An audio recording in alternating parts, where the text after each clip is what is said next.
बच्चों class 10th की chemistry में टोटल 4 चैप्टर्स हैं। अब इन 4 चैप्टर्स में स्टार्टिंग के फर्स्ट और सेकंड चैप्टर जो कि केमिकल रिएक्शंस एंड इक्वेशंस और दूसरा एसिड बेस सॉल्ट, इन चैप्टर्स का रिवीजन आपका बहुत अच्छे से हो चुका है। क्यों? क्योंकि चैप्टर्स एक तो स्टार्टिंग में जाते थे और दूसरे इनके 2 या 3 बार या इससे भी ज्यादा बार रिवीजन के साथ साथ टेस्ट भी हो चुके हैं। बट जब बात आती है chapter metal and non metal की और कार्बोनेट्स कंपाउंड्स की, तो ये चैप्टर्स बच्चे के हो जाते हैं थोड़े वीक और सबसे ज्यादा क्वेश्चन जो हैं वो आते भी इन्हीं में से हैं। तो आज हम करने वाले हैं metals and non metals chapter का रिवीजन। और metals and non metals chapter में भी मैं इसको बहुत शॉर्ट में रखूंगा और ओनली एक ही चीज पढ़ेंगे, केमिकल प्रॉपर्टीज, क्योंकि सबसे ज्यादा डाउट जो है वो आते हैं केमिकल प्रॉपर्टीज में। अब हम बात करते हैं metal and non metal chapter में टोटल 3 ही टाइप की चीजें हमको पढ़नी रहती हैं। क्या क्या पढ़ना रहता है? फिजिकल प्रॉपर्टीज, केमिकल प्रॉपर्टीज और मेटलर्जी। मेटलर्जी में हम ये देखते हैं कि किस टाइप से मेटल्स का एक्सट्रैक्शन किया जाता है। ये टॉपिक हम किसी और वीडियो में कंप्लीट करेंगे। आज का जो हमारा मेन टॉपिक है वो है केमिकल प्रॉपर्टीज। क्या होता है केमिकल प्रॉपर्टीज का मतलब? केमिकल प्रॉपर्टीज का मतलब ये होगा कि मेटल्स एंड नॉन मेटल्स की रिएक्शंस देखनी है हमको। अब रिएक्शंस किसके साथ देखेंगे? रिएक्शन तो किसी की भी हो सकती है, तो यहाँ पे रिएक्शंस हम ओनली इन 5 के साथ देखने वाले हैं। जैसे कि मेटल्स और नॉन मेटल्स की रिएक्शन देखेंगे ऑक्सीजन के साथ। क्यों भाई ऑक्सीजन के साथ? क्यों? ऑक्सीजन एक ऐसा नॉन मेटल है जो कि रिएक्टिव गैसेस में आता है और ऑक्सीजन मैक्सिमम मेटल्स या नॉन मेटल्स के साथ रिएक्शन कर लेता है। दूसरा हम देखेंगे वाटर के साथ। मेटल्स जो होते हैं वो बहुत ज्यादा रिएक्टिव होते हैं। अब रिएक्टिव होने के कारण ये वाटर के साथ भी रिएक्शन कर लेते हैं। तीसरा हम देखेंगे एसिड्स के साथ। मेटल्स जो होते हैं एसिड के साथ रिएक्शन कर लेंगे, इसलिए हम मेटल्स की रिएक्शन एसिड के साथ देखेंगे। फोर्थ हम देखेंगे मेटल्स की रिएक्शन मेटल्स के सॉल्ट के साथ। ये रिएक्शन आप चैप्टर 1 में भी पढ़ चुके हो, जिसको हम डिस्प्लेसमेंट रिएक्शन बोलते थे। और लास्ट होगा हमारा चैप्टर का नाम मेटल्स एंड नॉन मेटल्स है, तो मेटल्स एंड नॉन मेटल्स की रिएक्शन भी देखेंगे। इसी पार्ट में हमारे आते हैं आयनिक बॉन्ड, जहां मेटल इलेक्ट्रॉन लूज करता है, नॉन मेटल इलेक्ट्रॉन गेन करता है, आयंस फॉर्म होते हैं और आयंस के कारण जो कंपाउंड फॉर्म होते हैं उनको बोलते हैं आयनिक कंपाउंड। स्टार्ट करते हैं सबसे पहले रिएक्शन विद ऑक्सीजन के साथ। बच्चों जहां तक बात आती है ऑक्सीजन के साथ रिएक्शन की, तो चाहे मेटल्स हों या नॉन मेटल्स हों, ये दोनों ही ऑक्सीजन के साथ रिएक्शन कर सकते हैं। हम यहां बात पहले कर लेते हैं मेटल्स की। मेटल्स जब भी ऑक्सीजन के साथ रिएक्शन करेंगे मेटल ऑक्साइड फॉर्म करेंगे। इन मेटल ऑक्साइड्स का नेचर बेसिक होगा। याद रखने वाली चीज क्या है कि मेटल ऑक्साइड्स का नेचर कैसा होगा? बेसिक। सर हमको कैसे पता पड़ा कि इनका नेचर बेसिक है? जब भी आप रेड लिटमस को यहाँ पे लेके आओगे तो रेड लिटमस का कलर कैसा हो जाएगा? ब्लू। और रेड को ब्लू कौन करता है? बेस करते हैं। इसका मतलब इनका नेचर कैसा होता है? बेसिक होता है। इन्हीं मेटल ऑक्साइड्स को अगर हम वाटर में डाल देंगे तो वाटर में डालने के बाद बन जाएगा metal hydroxide, that means base form हो जाएगा। कुछ कुछ मेटल्स की रिएक्शन हम यहाँ पे देख लेते हैं।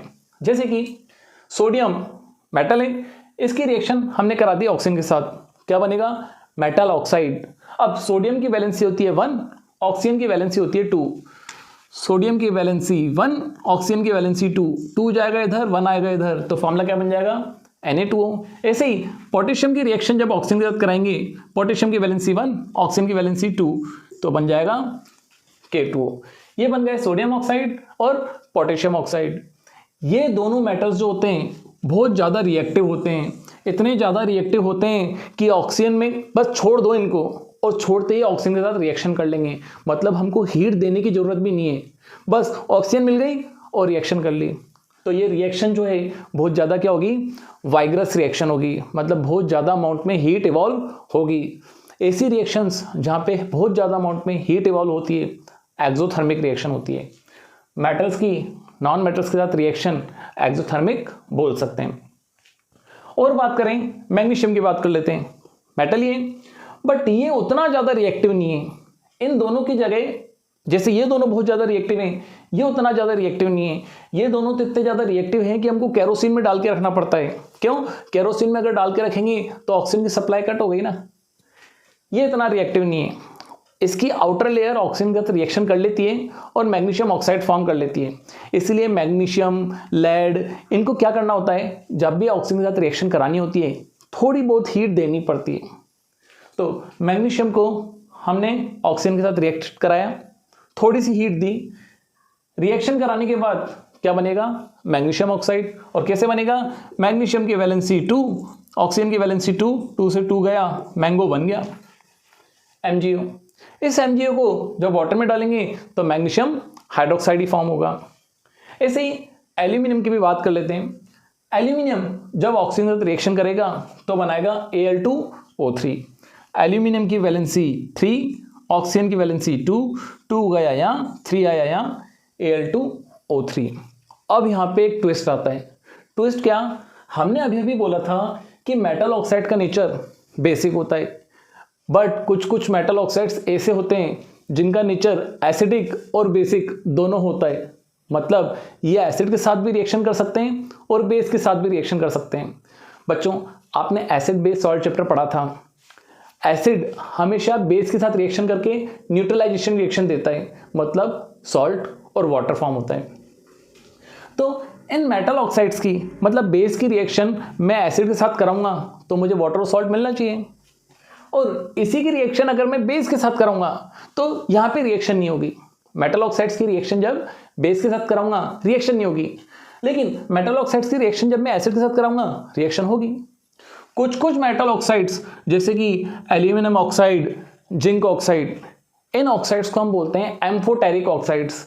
एम्फोटेरिक ऑक्साइड्स बोलने का मतलब कुछ मेटल ऑक्साइड्स एसिड के साथ भी और बेस के साथ भी दोनों के साथ रिएक्शन करके सॉल्ट और वाटर देते हैं। ऐसे ऑक्साइड्स को ही एम्फोटेरिक ऑक्साइड बोलते हैं। एग्जांपल देखते हैं। एल्यूमिनियम की रिएक्शन हमने एसिड HCl के साथ कराई। अब देखो, एल्यूमिनियम हाइड्रोजन को डिस्प्लेस करेगा और खुद इसकी पोजीशन ले लेगा। एल्यूमिनियम की वैलेंसी 3, क्लोराइड की वैलेंसी 1, तो फॉर्मूला क्या बन जाएगा? AlCl3, जो कि सॉल्ट होता है, साथ में वाटर भी बनेगा। क्योंकि ये मान लो ये एसिड है तो ये किसकी तरह बिहेव करेगा? बेस की तरह। बेस और एसिड कभी भी मिलेंगे, सॉल्ट और वाटर ही तो बनेगा। सिमिलरली Al2O3 जो है बेस के साथ भी रिएक्शन करता है। अब देखो, ये एल्यूमिनियम सोडियम से तो कम रिएक्टिव होता है, बट यहाँ रिएक्शन होगी। इन दोनों के रिएक्शन में जो कंपाउंड बनेगा ये कॉम्प्लेक्स कंपाउंड है। वैलेंसी से आप इसको इजीली नहीं बना पाओगे, इसलिए मैं बोलूंगा इस रिएक्शन को आप लर्न कर लो। एल्यूमिनियम ऑक्साइड की रिएक्शन जब बेस NaOH के साथ होगी तो यहाँ पे बनेगा सोडियम एल्यूमिनेट। इसको एक शॉर्ट ट्रिक भी याद रखो, नाल्टो। नाल्टो मतलब NaAlO2। नाल्टो कंपाउंड फॉर्म हो जाएगा जो कि एक सॉल्ट है, साथ में वाटर भी बनेगा। एक बार हम आयरन और कॉपर की भी ऑक्सीजन के साथ रिएक्शन की बात कर लेते हैं। आयरन जो होता है वो ऑक्सीजन के साथ इजीली रिएक्शन नहीं कर पाता है, बट आयरन मॉइस्चर के साथ धीरे धीरे कांटेक्ट में आकर के रस्ट जरूर बना लेता है। तो आयरन फिलिंग्स की अगर हम बात करें, आयरन फिलिंग्स बोलने का मतलब आयरन का चूरा, पाउडर फॉर्म में आयरन। अगर पाउडर फॉर्म में हम आयरन ले लें और उसकी ऑक्सीजन के साथ रिएक्शन कराएं तो यहाँ पे वाइग्रसली रिएक्शन होगी, मतलब बहुत ज्यादा अमाउंट में हीट रिलीज होगी। ऐसे कॉपर जो है वो भी ऑक्सीजन के साथ इजीली रिएक्शन नहीं करता है, बट कॉपर की आउटर लेयर जो है वो ऑक्सीजन के साथ रिएक्शन करके कॉपर सेकेंड ऑक्साइड या फिर क्यूप्रिक ऑक्साइड बना लेगी। बच्चों, कॉपर की वैलेंसी 1 भी होती है, 2 भी होती है। अगर 1 वैलेंसी आ रही है तो इसको हम बोलते हैं क्यूप्रस ऑक्साइड। क्या बोलते हैं? Cuprous oxide. और सेकेंड वैलेंसी अगर यूज करें तो बनता है हमारा क्यूप्रिक ऑक्साइड। इसी को हम कॉपर सेकेंड ऑक्साइड भी बोल सकते हैं, क्यूप्रस ऑक्साइड, क्यूप्रिक ऑक्साइड। तो कॉपर की जब भी ऑक्सीजन के साथ रिएक्शन कराते हैं आउटर लेयर जो है वो ब्लैक ब्लैक कलर की हो जाती है। और ब्लैक कलर की क्यों होती है? क्योंकि वहां पे कॉपर सेकेंड ऑक्साइड फॉर्म होता है। अब आते हैं हम नॉन मेटल्स की रिएक्शन ऑक्सीजन के साथ। नॉन मेटल ऑक्सीजन के साथ रिएक्शन करके नॉन मेटल ऑक्साइड फॉर्म करेंगे। इन नॉन मेटल ऑक्साइड का नेचर एसिडिक होगा। मेटल ऑक्साइड का nature basic, non metal oxide का नेचर एसिडिक। तो एसिड नेचर इनका शो करेगा, इसका मतलब ब्लू लिटमस को ये किस में कन्वर्ट कर देंगे? रेड में। कार्बन की बात करें जो कि नॉन मेटल है, ऑक्सीजन के साथ रिएक्शन करके CO2 बनाएगा। अगर लिमिटेड ऑक्सीजन है तो मोनोऑक्साइड बनाता है, कार्बन मोनोऑक्साइड। हम यहाँ पे अनलिमिटेड ऑक्सीजन ले रहे हैं तो कार्बन ऑक्सीजन के साथ मिलके CO2 बनाएगा। इसी CO2 को जब वाटर के साथ मिलाएंगे तो हमारा एसिड बन जाएगा। कौन सा एसिड? Carbonic acid. ऐसे ही सल्फर नॉन मेटल है, सल्फर की रिएक्शन जब ऑक्सीजन के साथ कराएंगे तो SO3 बनेगा। इस SO3 को वाटर के साथ मिलाने पे H2SO4 या फिर सल्फ्यूरिक एसिड बनेगा। SO3 की जगह अगर SO2 होता, SO2 की रिएक्शन वाटर के साथ कराते तो यहाँ पे हमारा बन जाता सल्फोनिक एसिड। तो हमने यहाँ पे क्या क्या देखा? मेटल्स की रिएक्शन ऑक्सीजन के साथ, नॉन मेटल्स की रिएक्शन ऑक्सीजन के साथ। 2 टाइप के कंपाउंड मिल रहे थे, metal oxide, non metal oxide. Metal oxide basic, non metal oxide acidic. एक टॉपिक थोड़ा सा और आया था जिसको हमने बोला था एम्फोटेरिक ऑक्साइड। ऐसे ही मेटल ऑक्साइड्स जो कि एसिडिक और बेसिक दोनों नेचर शो करते हैं। टॉपिक में आगे बढ़ते हैं और अब हम बात करते हैं मेटल्स की रिएक्शन वाटर के साथ। बच्चों मेटल्स जो होते हैं सबसे पहले वाटर के साथ रिएक्शन करते हैं और एक intermediate compound metal oxide form करते हैं, साथ में हाइड्रोजन गैस भी फ्री होती है। ये मेटल ऑक्साइड और वाटर के साथ मिलकर के, क्योंकि वाटर की कमी तो है ही नहीं, वापस वाटर के साथ मिलते हैं और मेटल हाइड्रोक्साइड फॉर्म करते हैं। अब यहाँ पे कुछ मेटल्स की रिएक्शन हम वाटर के साथ देख लेते हैं। कुछ मेटल्स होते हैं नॉर्मल वाटर के साथ रिएक्शन कर लेते हैं। नॉर्मल वाटर बोलूं या कोल्ड वाटर बोलूं एक ही बात है। और इनमें कौन कौन से मेटल्स हैं? Potassium, sodium, calcium. ये नॉर्मल या फिर कोल्ड वाटर के साथ रिएक्शन कर लेंगे। यहाँ पे हम लिख देते हैं कोल्ड वाटर, जिसमें सोडियम और पोटेशियम इतने ज्यादा वाइग्रस रिएक्शन करते हैं कि यहाँ पे इंटरमीडिएट मेटल तो हमको मिलता ही नहीं है, सॉरी इंटरमीडिएट कंपाउंड तो हमको मिलता ही नहीं है। सीधा पोटेशियम ने वाटर के साथ रिएक्शन करी और पोटेशियम हाइड्रोक्साइड दे दिया, बेस दे दिया। साथ में ये जो हाइड्रोजन मिली थी ये हाइड्रोजन बर्न होने लग जाती है, मतलब कि ये रिएक्शन एक्सोथर्मिक होती है। एक्सोथर्मिक होने के कारण जो हीट रिलीज होती है उस हीट रिलीज के कारण हाइड्रोजन जलने लग जाती है और बहुत ज्यादा अमाउंट में हीट मिलती है। यही केस सोडियम के साथ भी होता है। सोडियम को आप वाटर में डालो, सीधा आपको मिलेगा NaOH, साथ में बहुत ज्यादा अमाउंट में हीट।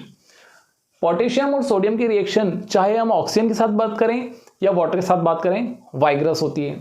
जो हाइड्रोजन होती है वो हाइड्रोजन यहाँ पे जलने लग जाती है। ऐसे कैल्शियम जो होता है वो वाइग्रसली तो रिएक्ट नहीं करता है, बट कैल्शियम हाइड्रोक्साइड बनाता है, साथ में हाइड्रोजन गैस भी फ्री होती है। ये जो हाइड्रोजन गैस है इस कैल्शियम के कंपाउंड में ट्रैप हो जाती है और ये कैल्शियम हाइड्रोक्साइड फ्लोट करने लग जाता है वाटर पे। आगे हम बात करें मैग्नीशियम की।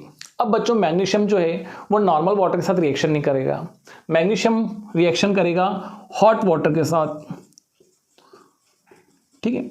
हॉट वाटर के साथ रिएक्शन करके वही मेटल हाइड्रोक्साइड देगा। इसने बना लिया मैग्नीशियम हाइड्रोक्साइड, साथ में बना लिया हाइड्रोजन गैस। यहाँ पे भी ये हाइड्रोजन गैस जो है इस कंपाउंड में ट्रैप हो जाएगी और ये भी क्या करेगा? फ्लोट करेगा। तो इन दोनों केस में हमारे जो कंपाउंड हैं वो क्या करेंगे? फ्लोट करेंगे। आगे बात करते हैं एल्यूमिनियम और आयरन। बच्चों ये मेटल्स जो हैं बहुत कम रिएक्टिव होते हैं, तो कम रिएक्टिव अगर होंगे रिएक्शन कराने के लिए हीट तो देनी पड़ेगी। अब हम हीट ना दे करके वाटर की स्टीम को लेते हैं, तो यहाँ पे वाटर की जो स्टेट होगी वो कौन सी होगी? स्टीम। तीन टाइप से हमने वाटर को लिया है, एक तो नॉर्मल वाटर को लिया है, एक हॉट वाटर को लिया है और एक वाटर की स्टीम लिए। आयरन और एल्यूमिनियम दोनों वाटर के साथ मिलकर के ऑक्साइड्स फॉर्म करेंगे। अब एल्यूमिनियम का एक ऑक्साइड तो सिंपल सा Al2O3 होगा। एल्यूमिनियम की वैलेंसी 3, ऑक्सीजन की वैलेंसी 2, तो जो कंपाउंड बनेगा Al2O3 बनेगा, साथ में हाइड्रोजन गैस बनेगी। बट ये आयरन वाटर की स्टीम के साथ रिएक्शन करके फेरस ऑक्साइड या फेरिक ऑक्साइड नहीं बनाएगा, ये बनाएगा Fe3O4। अब बच्चा बोलता है कि सर आयरन की वैलेंसी 4 तो होती नहीं है, तो हम यहाँ पे बोलेंगे यहाँ पे आयरन की सेकंड वैलेंसी भी यूज हुई है और आयरन की थर्ड वैलेंसी भी यूज हुई है। दोनों वैलेंसी यहाँ पे यूज हुई है और जो कंपाउंड बनाए वो Fe3O4 बनाए। देखो बच्चों, आयरन की अगर हम सेकेंड वैलेंसी ले लें और ऑक्सीजन के साथ रिएक्शन करके ये क्या बनाएगा? FeO। और इसकी अगर 3 वाली वैलेंसी ले लें तो ये बनाएगा Fe2O3। अब एक आयरन ये हो गया और 2 आयरन ये हो गए। कितने आयरन हो गए टोटल? 3 आयरन हो गए। ये हमने लिख दिया Fe3। ऑक्सीजन कितने हुए? यहाँ पे है 1 ऑक्सीजन, यहाँ पे है 3 ऑक्सीजन। टोटल कितने ऑक्सीजन हो गए? 4 ऑक्सीजन। तो हमारा जो कंपाउंड है वो बन जाता है Fe3O4। साथ में यहाँ पे हाइड्रोजन गैस भी रिलीज होती है।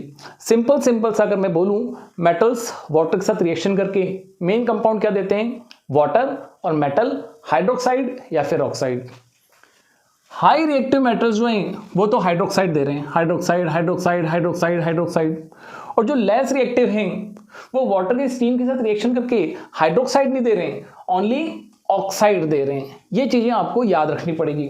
साथ में इस रिएक्शन में हमारा जो कंपाउंड फॉर्म हो रहा है वो Fe3O4 हो रहा है, तो इस रिएक्शन को भी आपको लर्न करना पड़ेगा। एग्जाम में जो एक्सेप्शन वाले केस होते हैं इन पे बेस्ड क्वेश्चन ज्यादा बनते हैं। आगे हम बात करते हैं मेटल्स की रिएक्शन एसिड के साथ। अच्छा, ये जो मेटल्स होंगे ये वाटर के साथ रिएक्शन ही नहीं करते। लेड, कॉपर, सिल्वर, गोल्ड बहुत ज़्यादा लेस रिएक्टिव हैं, तो लेस रिएक्टिव होने के कारण वाटर के साथ रिएक्शन करते ही नहीं है। और आपको तो पता ही होगा कि लेड का यूज जो है हम वेट बैटरीज बनाने में करते हैं या वेट सेल बनाने में करते हैं। आगे बात करते हैं मेटल्स की रिएक्शन एसिड के साथ। बच्चों मेटल्स होते हैं ये रिएक्टिव होते हैं, इसलिए मेटल्स की रिएक्शन जब हम एसिड के साथ कराएंगे तो एसिड हमको डाइल्यूट लेना है। मेटल्स डाइल्यूट एसिड के साथ रिएक्शन करके सॉल्ट फॉर्म करेंगे, साथ में फॉर्म करेंगे हाइड्रोजन गैस। ये सॉल्ट कौन से बनेंगे वो डिपेंड करता है कि हमने कौन सा मेटल लिया है और कौन सा एसिड लिया है। बट हम अगर बात करें HNO3 की, ये HNO3 एसिड जिसको हम नाइट्रिक एसिड भी बोलते हैं, स्ट्रॉन्ग ऑक्सीडाइजिंग एजेंट है। ऑक्सीडाइजिंग एजेंट बोलने का मतलब जब मेटल्स इसके साथ रिएक्शन करेंगे हाइड्रोजन गैस फ्री होगी, उस हाइड्रोजन गैस को ये ऑक्सीडाइज कर देगा क्योंकि स्ट्रॉन्ग ऑक्सीडाइजिंग एजेंट है। ऑक्सीडाइजिंग एजेंट का काम क्या होता है, दूसरे में ऑक्सीजन को ऐड कर देते हैं। तो जो हाइड्रोजन गैस बनेगी उस हाइड्रोजन गैस में क्या जोड़ देगा, ऑक्सीजन जोड़ देगा और वाटर फॉर्म कर लेगा, साथ में खुद रिड्यूस हो जाएगा। रिड्यूस होकर के कुछ कंपाउंड्स बनाएगा नाइट्रोजन के। कौन से कंपाउंड्स बना सकता है, नाइट्रस ऑक्साइड, N2O, NO2, ये कंपाउंड्स फॉर्म करेगा, साथ में वाटर फॉर्म करता ही है। एक जो कंपाउंड है यहाँ पे अगर हम कैल्शियम मेटल ले रहे हैं तो कैल्शियम का कंपाउंड भी फॉर्म होगा। अगर दूसरा कोई कंपाउंड ले लिया हमने जैसे सोडियम, तो सोडियम का कंपाउंड मिलेगा। बट इस HNO3 एसिड की रिएक्शन कुछ मेटल्स के साथ कराने पे हाइड्रोजन गैस मिल जाती है, जैसे कि मैग्नीशियम और मैग्नीज। इनकी रिएक्शन जब डाइल्यूट HNO3 के साथ करेंगे तो हमको हाइड्रोजन गैस मिल जाती है।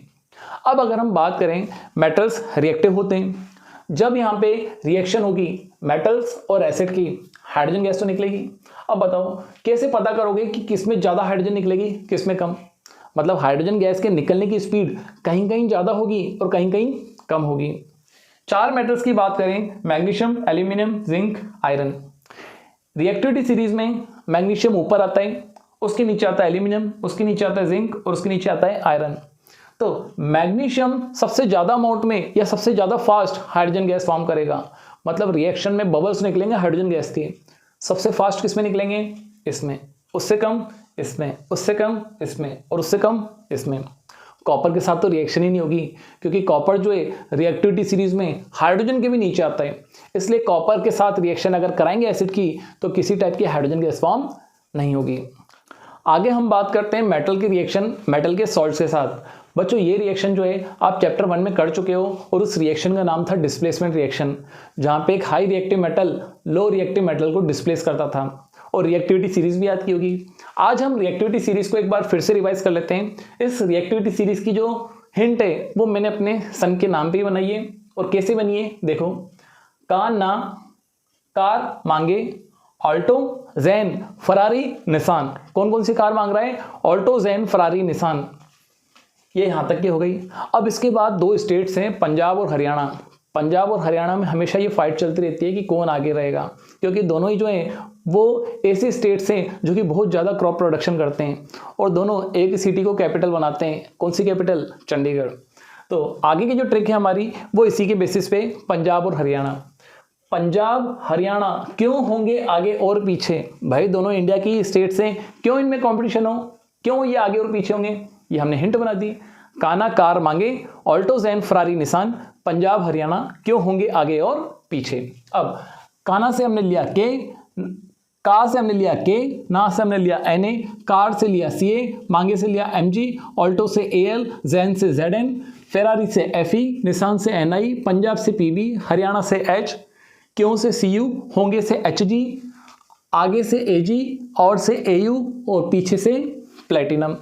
ये हमने रिएक्टिविटी सीरीज बनाई। और यहाँ पे एक छोटा सा एग्जांपल देख लेते हैं। आयरन मेटल है और आयरन को अगर हम ढूंढने हैं तो ये रहा आयरन। आगे आ गया कॉपर सल्फेट। देखो मेटल का सॉल्ट है ना, कॉपर को ढूंढते हैं, ये रहा कॉपर। अब रिएक्टिविटी सीरीज में बताओ कौन ऊपर है, आयरन ऊपर है कॉपर के। इसका मतलब ये हाई रिएक्टिव है, ये लो रिएक्टिव है। High reactive metal low reactive metal को डिस्प्लेस कर देगा। आयरन कॉपर को मारेगा लात और खुद सल्फेट से करेगा बात और बनाएगा FeSO4। ये कॉपर अलग हो जाएगा। कॉपर सल्फेट का सॉल्यूशन का कलर जो होता है वो ब्लू होता है, बट आयरन सल्फेट का जो कलर होता है वो क्या होता है, ग्रीन। तो सॉल्यूशन का कलर अगर चेंज हो जाए, मैक्सिमम चांसेस हैं कि वहाँ पे डिस्प्लेसमेंट रिएक्शन हुई है।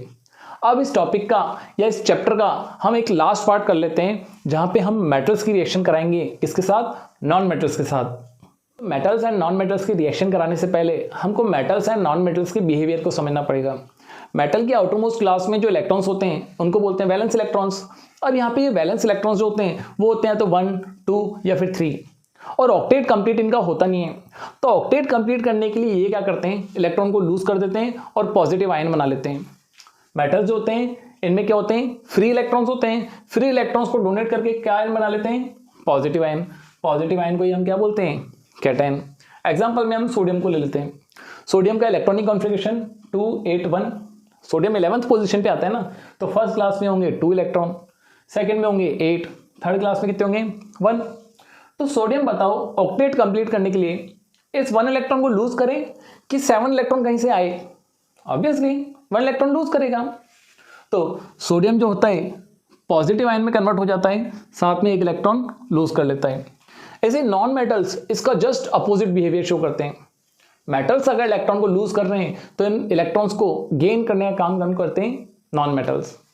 जैसे कि ये हो गई हमारी क्लोरीन, इलेक्ट्रॉनिक कॉन्फ़िगरेशन 287, 17 पोजीशन पे आता है। आउटर मोस्ट क्लास में 7 इलेक्ट्रॉन्स हैं। ऑक्टेट कंप्लीट करने के लिए ओनली 1 इलेक्ट्रॉन की जरूरत है। तो मेटल दे तो रहा है इलेक्ट्रॉन, क्लोरीन इलेक्ट्रॉन को गेन करेगा, क्लोराइड आयन बना लेगा। कौन सा आयन बना लेगा, क्लोराइड। एक हो गया पॉजिटिव आयन और एक हो गया नेगेटिव आयन। अब इन दोनों के बीच में डील हो चुकी है, तो ये हमेशा क्या रहेंगे, साथ। पॉजिटिव आयन और नेगेटिव आयन मिल करके जो कंपाउंड्स बनाते हैं इनको बोलते हैं आयनिक कंपाउंड्स। तो सोडियम क्लोराइड जो है हमारा आयनिक कंपाउंड है। क्यों आयनिक कंपाउंड है, क्योंकि यहाँ पे एक पॉजिटिव आयन और एक नेगेटिव आयन मिला है। ऐसे और भी कंपाउंड्स हैं, जैसे कि मैग्नीशियम क्लोराइड, एल्यूमिनियम क्लोराइड। इनके इलेक्ट्रॉन डॉट स्ट्रक्चर आपके आ सकते हैं। अब ये इलेक्ट्रॉन डॉट स्ट्रक्चर क्या होते हैं उसको देखते हैं। सोडियम के आउटरमोस्ट क्लास में 1 इलेक्ट्रॉन था और क्लोरीन के आउटरमोस्ट क्लास में 7 इलेक्ट्रॉन्स थे। सोडियम ने क्या किया, इस इलेक्ट्रॉन को डोनेट कर दिया। और किसको डोनेट किया है, क्लोरीन को। तो सोडियम का इलेक्ट्रॉन सीधा आ गया क्लोरीन के पास। क्लोरीन के पास 7 तो पहले से ही थे, एक और आ गया। इसका भी ऑक्टेट कंप्लीट हो गया, इसका भी ऑक्टेट कंप्लीट है। ये पॉजिटिव में कन्वर्ट हो गया, ये नेगेटिव में कन्वर्ट हो गया। दोनों ने मिलकर के जो कंपाउंड फॉर्म किया है इसी को हम बोलते हैं आयनिक कंपाउंड। अब इलेक्ट्रॉन डॉट स्ट्रक्चर की प्रैक्टिस आपको करनी है। आप मैग्नीशियम क्लोराइड और एल्यूमिनियम क्लोराइड के साथ स्टार्ट कर सकते हो। तो आयनिक कंपाउंड अगर हमारे आ चुके हैं, एक बार देख लेते हैं ये आयनिक कंपाउंड्स क्या होते हैं और इनकी प्रॉपर्टीज क्या होती है। उसके बाद वीडियो को करेंगे एंड। बच्चों आयनिक कंपाउंड्स की प्रॉपर्टीज की अगर बात करें तो सबसे पहली प्रॉपर्टी आ जाती है हमारी physical nature. Ionic compound solid होते हैं, हार्ड होते हैं और ब्रिटल होते हैं। सॉलिड क्यों होते हैं बच्चों, देखो आयनिक कंपाउंड होते क्या हैं, एक पॉजिटिव आयन एक नेगेटिव आयन। तो एक पॉजिटिव चार्ज और एक नेगेटिव चार्ज के बीच में जो फोर्स होता है उस फोर्स को बोलते हैं इलेक्ट्रोस्टैटिक फोर्स, और ये स्ट्रांग फोर्स की कैटेगरी में आता है। तो इनके बीच में स्ट्रांग इलेक्ट्रोस्टैटिक फोर्स होता है, इसलिए ये सॉलिड और हार्ड होते हैं। अगर ज़्यादा प्रेशर आपने अप्लाई कर दिया तो ये ब्रिटल होने के कारण इजीली टूट जाएंगे। जैसे कांच का गिलास जैसे हम नीचे गिराते हैं ब्रेक हो जाता है ना, ये भी क्या हो जाते हैं, प्रेशर अप्लाई करने पे ब्रेक हो जाते हैं, टूट जाते हैं। आयंस की फॉर्म में नहीं, बस टूट जाते हैं, ब्रेक हो जाते हैं। मेल्टिंग पॉइंट और बॉइलिंग पॉइंट की बात करें तो हाई होता है। देखो एक पॉजिटिव आयन और एक नेगेटिव आयन ने बॉन्डिंग बना रखी है। इस बॉन्डिंग को तोड़ने के लिए आपको ज़्यादा एनर्जी देनी पड़ेगी, तभी तो ये टूटेंगे। इसलिए मेल्टिंग पॉइंट और बॉइलिंग पॉइंट क्या होते हैं, हाई। नेक्स्ट अगर हम बात करें सॉल्युबिलिटी की, आयनिक कंपाउंड्स जो होते हैं ये वाटर में तो सॉल्युबल होंगे, बट केरोसिन और पेट्रोल में या फिर डीजल में इनसॉल्युबल होंगे। और लास्ट बात करें हम कंडक्शन ऑफ इलेक्ट्रिसिटी।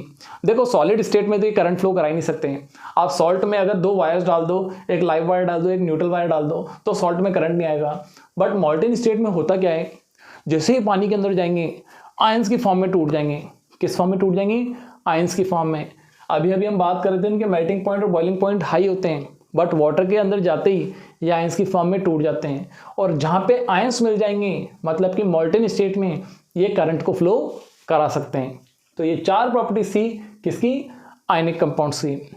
आज हमने जो चैप्टर में किया वो क्या क्या किया, केमिकल प्रॉपर्टीज किसकी, मेटल एंड नॉन मेटल्स की। आशा करता हूँ ये वीडियो आपको समझ में आया होगा। फिर भी कोई डाउट हो तो कमेंट सेक्शन ओपन है, वहाँ पे भर भर के अपने डाउट्स डालो। मिलता हूँ आपसे नेक्स्ट लेक्चर में, तब तक के लिए see you, thank you, bye, all the best.